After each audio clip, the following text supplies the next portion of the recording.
Բարև ձեզ հարգելի հեռուստադիտողներ, Եվրոմեդիայի տաղավարում այսօր զրուցելու ենք ազգային ժողովի քաղաքացիական պայմանագիր խմբակցության պատգամավոր Վիպսիմե Հունանյանի հետ։ Շնորհակալ եմ Տիկին Հունանյան մեր հրավերը ընդունելու համար։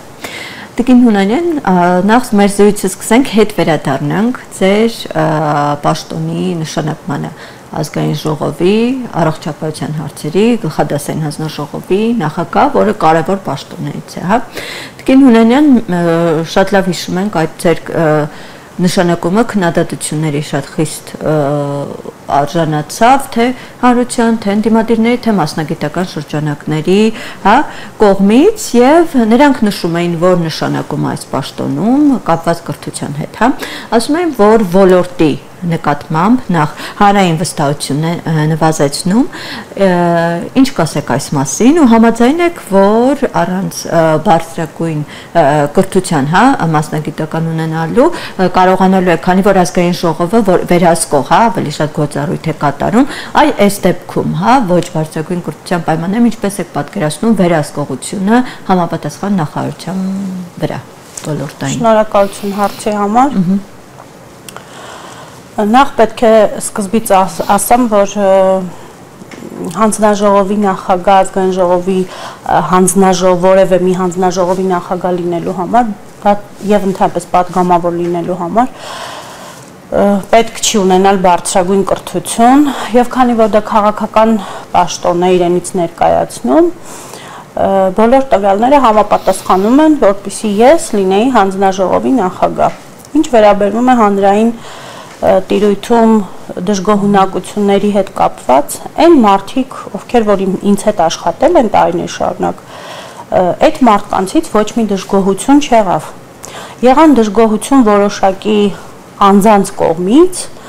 ովքեր ինձ ընդհանրապես չեն ճանաչել, իմ հետ ընդհանրապես չեն աշխատել եւ իրենց կարծիքով բարձրագույն կրթություն չունենալը թույլ չի տալիս, որպեսզի անձը դիտարկվի որպես հանձնաժողովի նախագահի պաշտոնում։ Ես կողմ չեմ այս կարծիքի հետ, որովհետև ազգային ժողովի կանոնակարգում հստակ նշվում է, որ պատգամավորը պարտադիր չէ, որ ունենա բարձրագույն կրթություն։ Եվ ինչ վերաբերվում է բարձրագույն կրթությանը, իհարկե,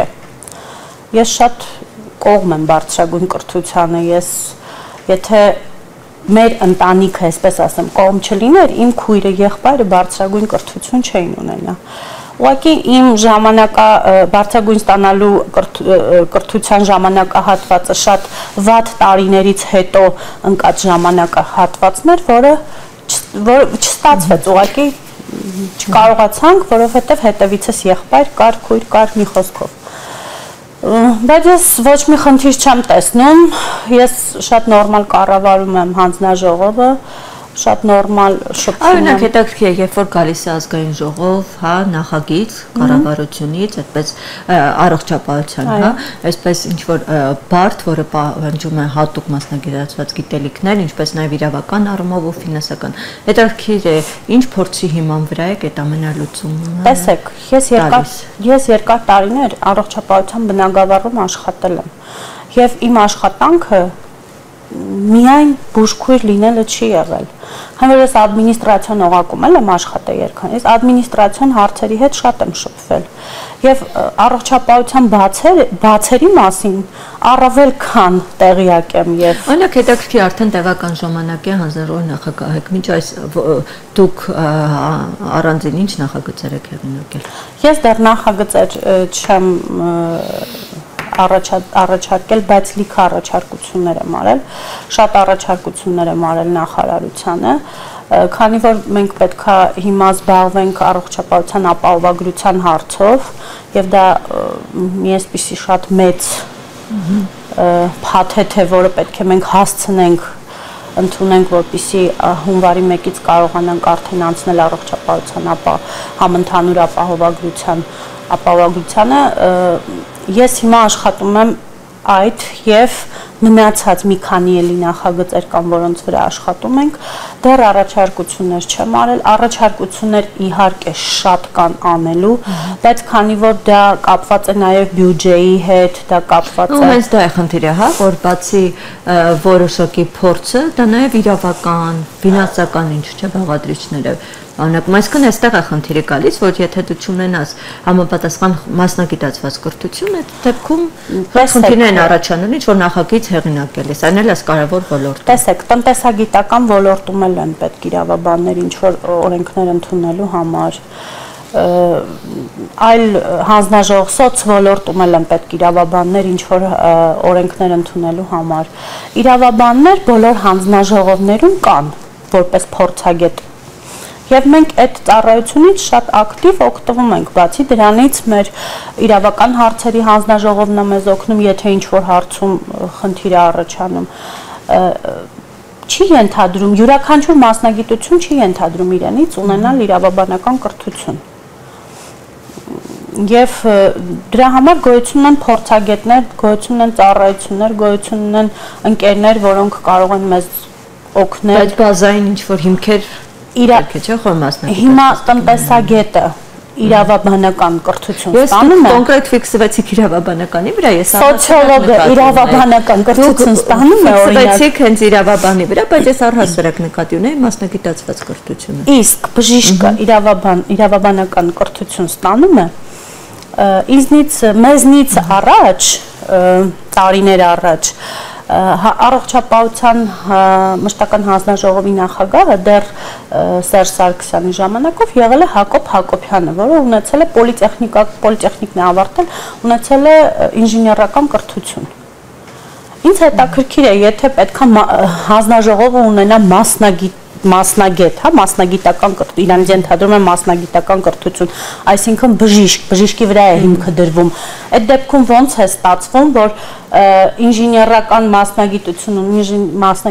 ունեցող մարդուն նշանակել են ինչ-որ ժամանակ հանձնաժողովի նախագահ առողջապահության։ Ձեր նշանակումը նաև այսպիսի, հա,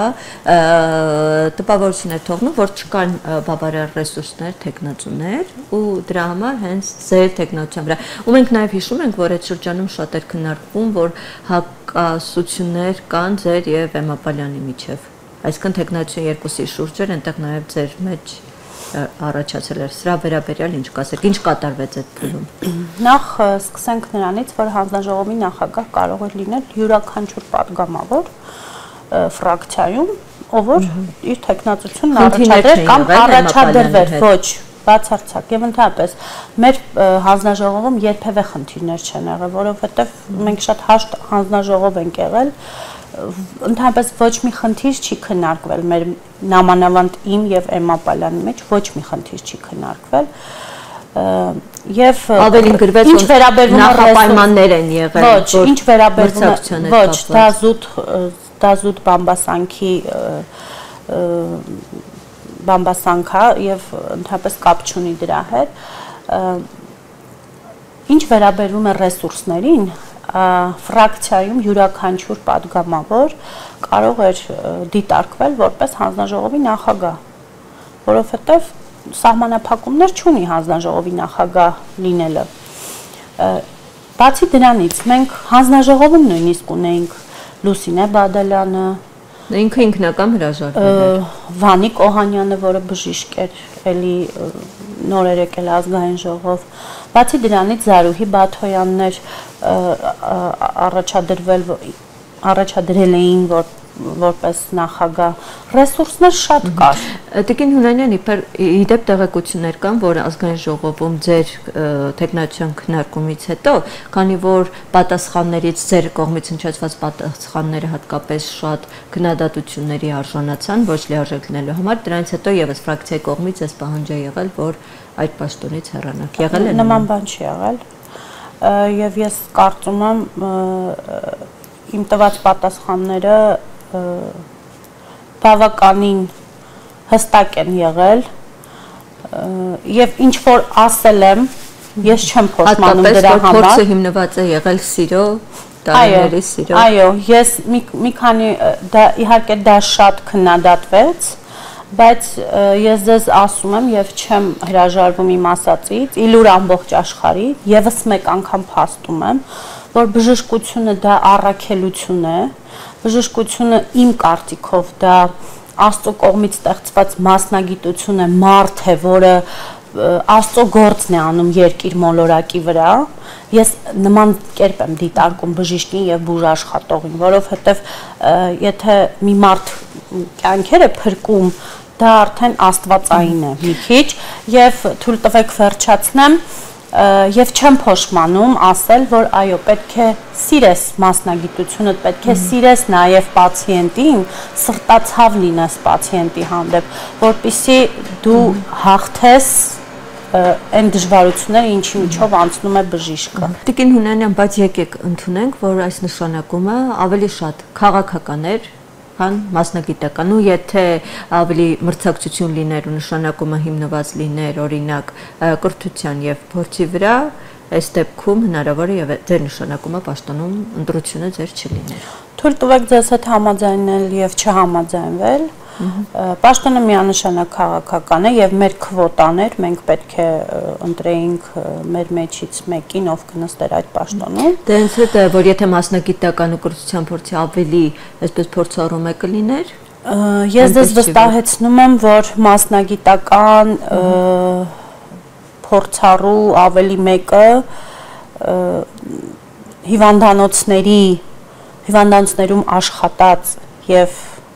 այդքան շատ տիրապետող մեկը դժվար թե մեր մեջից լիներ։ Դա համ դա նշում եք, համ էլ օրինակ երբ որ հարց ուղեցի ինչ նախագիծ էր, դուք նշեցիք դեռ ոչ մի նախագիծ, ոչ մի առաջարկություն։ Ես ասացի ինչի, ես ոչ առաջարկություններ բազում արել եմ նախարարությանը արդեն տարբեր թեմաների հետ կապված առողջապահության, իսկ ինչ վերաբերվում է նախագծին, ես արդեն ասացի ինչի համար նախագիծ, հիմա դեռ չենք աշխատում նախագծերի վրա, որովհետև հիմա մենք ունենք մի քանի նախագիծ, որոնք պետքա վերջացնենք եւ գալիս է արդեն առողջապահության համընդհանուր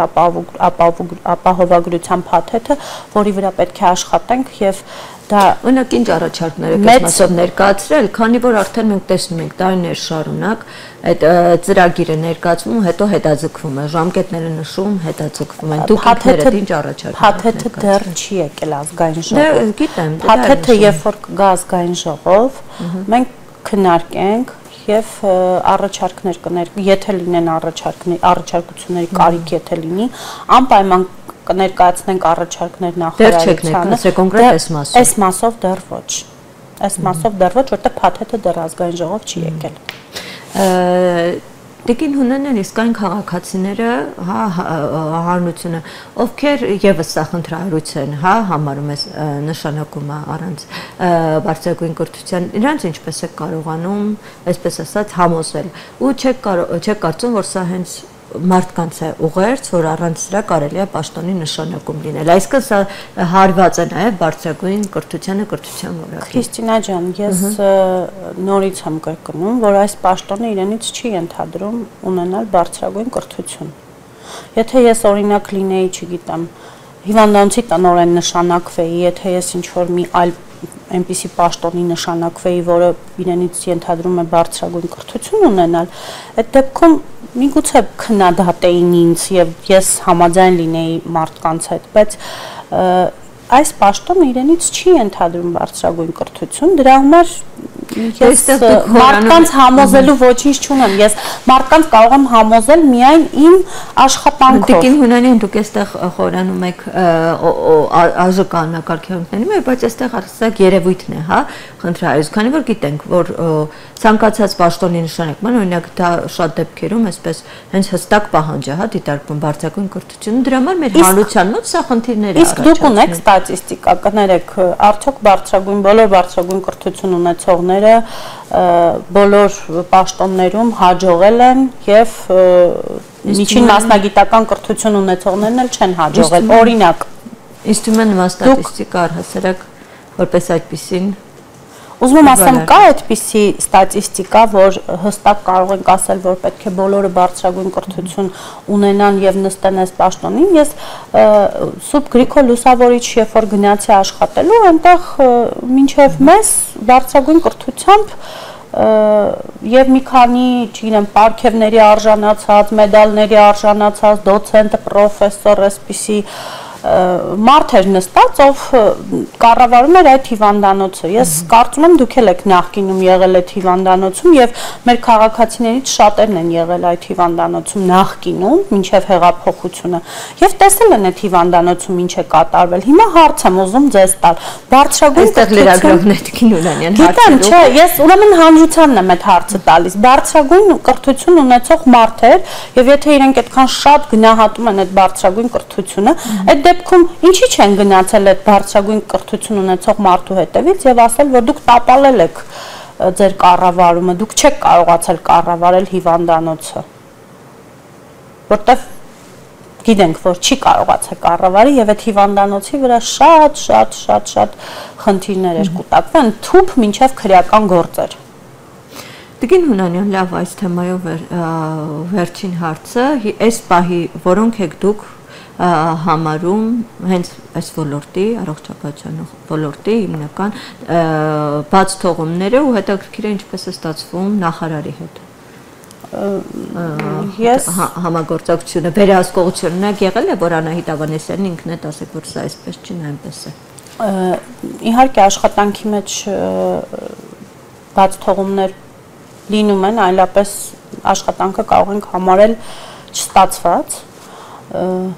եւ բոլոր աշխատանքների մեջ են լինում։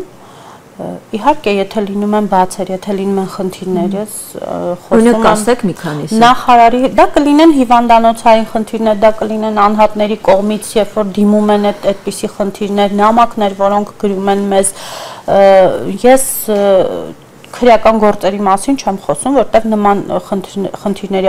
խնդիրներով դեռ ինձ չեն դիմել անկեղծ ասած, ես չեմ լսել դեռ նման խնդիրների հետ կապված հարցեր, իսկ ինչ վերաբերվում է այսպես լոկալ կամ համընդհանուր ինչ որ խնդրի հետ, այո, իհարկե մենք Տիկին Ավանեսյանի հետ շատ գործընկերային աշխատում ենք եւ բոլոր հարցերի լուծումները փորձում ենք միասին տալ, իսկ ինչ վերաբերում է առողջապահության բացերին, իհարկե ձեր թույլտվությամբ ասեմ, օրինակ երբ որ դժգոհությունները շատ են, հայ հիվանդանոցների հետ կապված, տեղերի հետ կապված, օրինակ վերջին շրջանում կան դժգոհություններ շատ պետպատվերի հետ կապված եւ օրինակ գների թանկացման հետ կապված, թե քաղցկեղով հիվանդների պրոցեդուրաների հետ կապված, որ թանկացումներ են ու չեն կարողանում իրենց թույլ տալ քաղաքացիների։ Այդ դժգոհությունները վերջին շրջանում հատկապես սրանց հետ են կապված։ Դուք օրինակ ինչ առաջարկներ եք ներկայացրել կամ ոնց եք լուծումը տեսնում։ Առողջապահությունը իրենից, այո, ենթադրում է ցավոք սրտի գումար եւ պետք է ասեմ, որ այո, այսօր քաղցկեղը մարտահրավեր է դեռ առողջապահության համար եւ այն դեղորայքը, որոնք որ ստանում են քաղցկեղով հիվանդները, բավականաչափ թանկ են լինում։ Բայց դե ոչ բոլորը չի կարող արդարացված են բողոքները, ես այո, արդարացված են բողոքները, ես լիովին համամիտ եմ այս խնդրի հետ, բայց ինչ ենք արել մենք եւ ինչ է արել առողջապահության նախարարությունը։ Հիմա հունվարի 1-ից երբ որ կմտնի համընդհանուր ապահովագրություն առողջապահության, այն գումարը, որ նախատեսված էր քաղցկեղային քիմիոթերապևտիկ դեղերի համար, 300,000 էր տարեկան, հիմա արդեն մեծացել է այդ բյուջեն եւ դարձել է 1,200,000 տարեկան, այսինքն այն հիվանդները, ովքեր որ կստանան քիմիոթերապիա, մինչեւ 1,200,000-ի սահմաններում կարող են օգտվել այդ քիմիոթերապիայից։ Ցավոք սրտի ես պետք է ասեմ, որ այո, դեռ առողջապահության բյուջեն եւ Հայաստանի Հանրապետության բյուջեն այնքան մեծ չի, որ կարողանա ամբողջ ծավալը ծածկի առողջապահության, բայց ես հույս ունեմ, որ ոչ հեռու ապագայում մենք կունենանք այնպիսի բյուջե, որ գոնե կկարողանանք փակել, այսպես շատացնել, հա, մենք 7 տարվա մեջ բավականին շատացրեցինք, ավելացրեցինք առողջապահության բյուջեն եւ ես հույս ունեմ, որ հենց այդ տեմպերով էլ կավելացնենք առողջապահության բյուջեն եւ մեր հայրենակիցները կստանան անվճար մեծամասամբ անվճար մեծ փաթեթներով անվճար բուժօգնություն։ Սպասենք։ Տիկին Հունանյան, խոսենք ինչ է կատարվում եկեղեցու շուրջ։ Մենք վերջին շրջանում տեսնում ենք, որ վերջին 2 շաբաթը ամեն կիրակի Նիկոլ Փաշինյանի գլխավորությամբ ձեր թիմակիցները, նաև այդ թվում դուք, այստեղ գնում են Հովանավանք, այնտեղ իբրև պատարագի, որը մատուցվում է կարգալույց հռչակված քահանայի Ստեփան Ասատրյանի Տեր Արամի կողմից։ Մենք գիտենք, որ եկեղեցական կանոնագիրքը մեր, որը այսպես դրանով առաջնացնում է Մայրաթոռը հայ առաքելական եկեղեցին, հստակ սահմանում է, որ կարգալույց հռչակված քահանան չի կարող առհասարակ ոչ միայն պատարագ, այլ նաև ծեսեր իրականացնել։ Հիմա ո՞րն է միտումը, փորձում սա հստակ փորձ է, այսպես պարակտում մտցնել հանրության մեջ, որ այ ով որ չի գալիս չի գալիս պատարագին, այսպես փորձում են այս դեպքում սևերի ու սպիտակների անգամ եկեղեցու ներսում բաժանումներ անել։ Ոչ։ Դուք նորմալ եք այս process-ը համարվում եկեղեցու շուրջ կատարվող։ Շնորհակալություն հարցի համար։ Դուք ասացիք կանոնակարգ օրենքը եկեղեցու։ Իսկ ես կուզեի մի հատ այդ կանոնակարգ գիրքը բերեին ու մենք կարդայինք, թե օրինակ բարձրաստիճան հոգևորականները ինչ սկզբունքներով պետք է առաջնորդվեն, ինչպես պետք է իրանք ընդհանրապես ապրեն, ճիշտն ասած ես ծանոթ չեմ այդ գրքին, բայց ես վստահ եմ, որ այնտեղ գրված են, որ ծանոթ չեք, ինչու եք նման։ Չէ, ես վստահ եմ, որ այնտեղ գրված են, այո, բոլորի համար են գրված եւ ոչ միայն գրված են շարքային հոգևորականների համար, բոլորի համար, որովհետև եթե կանոնակարգ է գրվում, ուրեմն սկզբից մինչև վերջ է գրվում, չէ՞, ըստ կանոնների, ինչի իրենից ենթադրում է։ Ես կուզեի իմանալ ուղղակի օրինակ բարձրաստիճան հոգևորականների համար այդ կանոնագիրքը ինչ է ասում եւ արդյոք մեր բարձրաստիճան հոգևորականները ապրում են այդ կանոններով Եվ եթե ապրում են, այո, ես համաձայն եմ, որ իրանք կարգալույց անեն իրենց չենթարկվող ինչ-որ հարցերում չենթարկվող հոգևորականին, բայց եթե չեն ապրում այդ կանոններով իրենք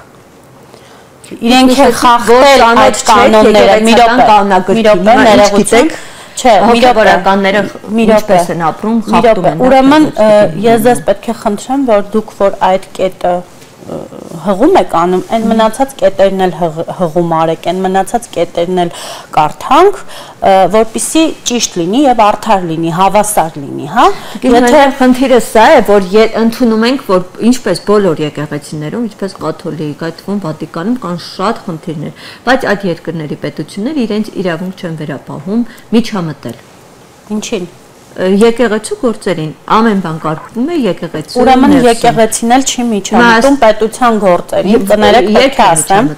պետք է ասեմ, որ եկեղեցին էլ չպիտի ուրեմն միջամտի պետության գործերին եւ պետք է զբաղվի իր հոգեվոր խնդիրներով, հոգեվոր արժեքներով, իր հոգեվոր պատարակներով, ժողովրդի հետ հոգեվոր զրույցներ տանելով եւ այլն եւ այլն։ Քանի որ եկեղեցին հայտարարություններ է անում, որ պետք է վարչապետը հրաժարական տա, քանի որ հիշեցնել, որ դա չի եղել պետք է, այլ հորդոր։ Մենք հիշում ենք, որ կաթողիկոսը ընդհանրապես ասում էր հորդոր, այսինքն իր դիրքորոշումն է դա այդնում, ոչ թե պահանջեր կառավարությանը կամ վարչապետին։ Ինչ է նշանակում հորդոր։ Դա եւ պարտադրանքը լրիվ տարբեր բաներ են, Տիկին Հունանյան։ Ասում եմ հայտարարություն, չեմ ասում պարտադրանք, ասում հայտարարություն է անում, որ պետք է վարչապետը հրաժարական տա։ Դա հորդորը նույն հայտարարությունն է, ոչ մի տարբերություն։ Հորդորում է, թե հայտարարում է, կապ չունի։ Հրաժարական պետք է տա։ Մենք ականջալուր եղանք մի քանի ձայնագրությունների, ականատես եղանք ինչ-որ անհավանական բաների։ Իսկ արդյոք Մայրաթոռը կանչել է այդ մարդկանց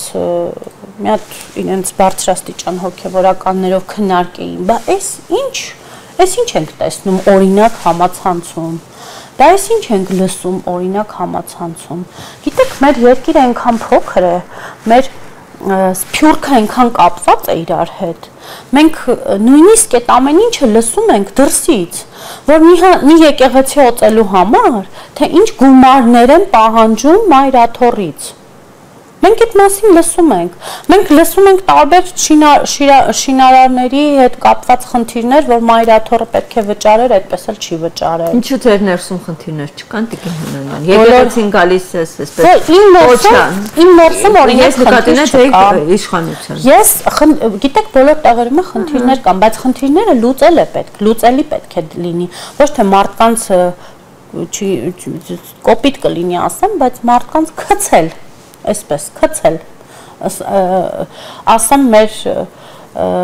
լեզվով էլի խոսակցական լեզվով ասեմ չի կարելի մարդկանց այսինքն եկեղեցի օծելու համար $40,000 $50,000 մենք թվեր ենք լսում միթե Աստված ասել է օծեք եկեղեցիները այսքան գումարով գրված է այդ կանոնակարգում ասել է կանոնակարգում գրված է, որ եկեղեցին եթե բարերարը գալիս սարքում է, շինանյութը ինքն է բերում, չգիտեմ, ամեն ինչը, քարը, ինչը կապված է եկեղեցու հետ, կտուրը, անում է, հետո ասում է, գիտես, պիտի այս էլ անես, այսքան փողել պիտի չտամ քեզ։ Մենք դրա մասին բազմիցս ենք լսել։ Ու երբ որ կարգալույծ է անում նման մարդը, հոգևորականի, որ իր հոգու խռովությունն է արտահայտել, անարդարության մասին է խոսացել, անհավասարության մասին է խոսացել, կարգալույծ են անում մի մարդու, ով որ գնացել է, կարգալույծ են անում մի մարդու, ով որ գնացել է, ով որ չի գնացել ընդդիմության միտինգին, չի գնացել ընդդիմության միտինգին, բայց Հովանավակում պատարագը վերածել էր իշխանության քարոզարշավի, պետ Նիկոլ Փաշինյանը, իշխանությունը։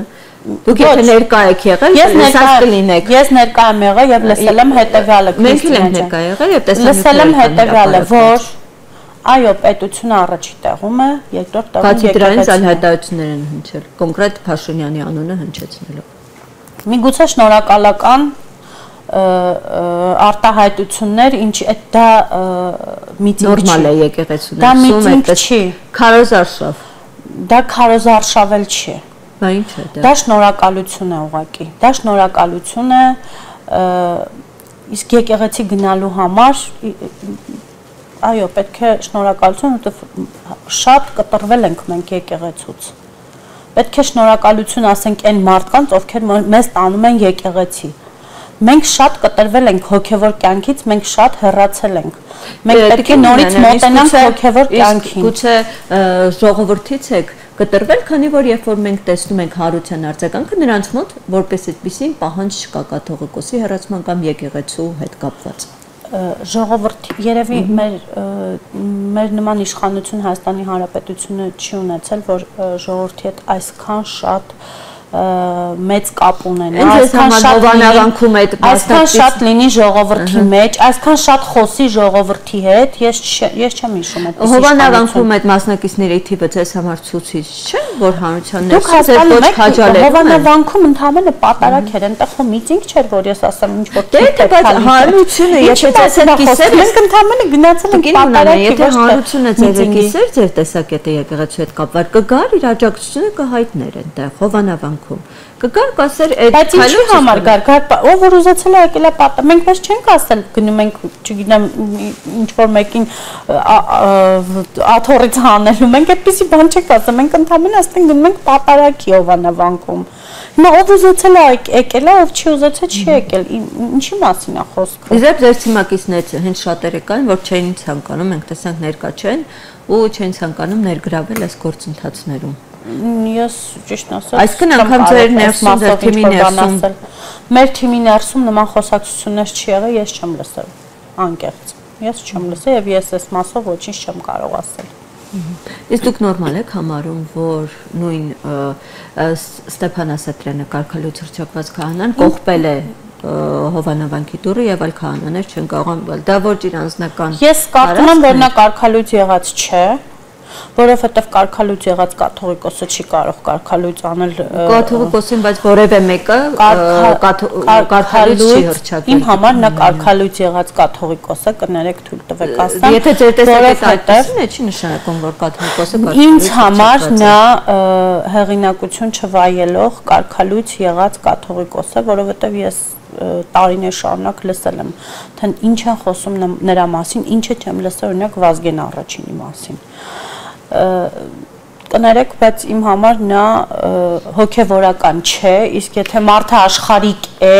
եթե մարդը աշխարհիկ է, նա իրավունք չունի կարգալույծ անելու։ Իսկ կներեք, էլի հարց դուք մեզ բազում հարցեր եք տալիս, բայց ես կուզեի, որ դուք այդ նույն հարցը տայիք, օրինակ Կտրիչ Ներսիսյանին հարցնեիք, արդյոք ինքը երեխա ունի, թե չէ։ Ուզում եմ հասկանամ, օրինակ լրատվականները ինչի հավասար սկզբունքներով չեն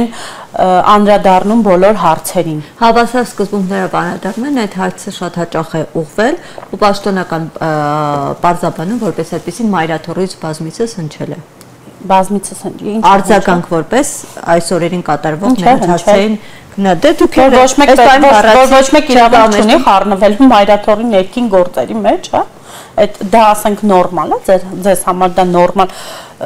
Հիմա եթե դուք ինձ հարց տաք ինչ որ հիմա ինձ հարց եք տալիս մեր հանձնաժողովի նախագահի հետ կապված, ես իրավունք ունեմ ասելու, ոչ մեկ իրավունք չունի խառնվելու մեր ներքին գործերի մեջ եւ ընդհանրապես ոչ մեկ թող հարց չտա, ոչ մեկ է թող իր վրթովմունքը չարտահայտի։ Ասենք նորմալ չի դա իմ կարծիքով, էլի, նորմալ չի, ուղղակի։ Տիկին Հունանյան եւ քանի որ դուք ասացիք ինձ համար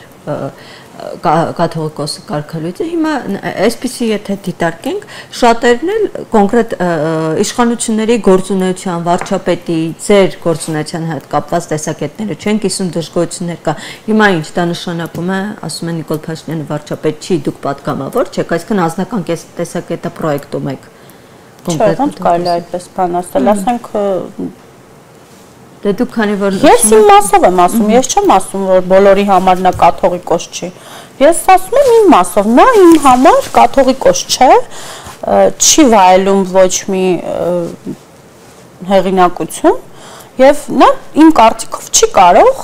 կարգալույծ անի հոգեվորականին, ով իր իրավունք ունի, իր լիիրավ խնդիրը դնել մայրաթորի առաջ եւ դրա համար ինքը կարգալույծ է արվում, դա նորմալ չի։ Շնորհակալ եմ ձեզ զրույցի համար, Տիկին Հունանյան։ Խնդրեմ, ձեզ շնորհակալություն։ Հարգելի հեռուստադիտողներ, ես հիշեցնեմ, որ մենք զրուցում ենք ազգային ժողովի պատգամավոր Ռիփսիմե Հունանյանի հետ։ Շնորհակալ եմ մեր զրույցին հետևելու համար, կհանդիպենք։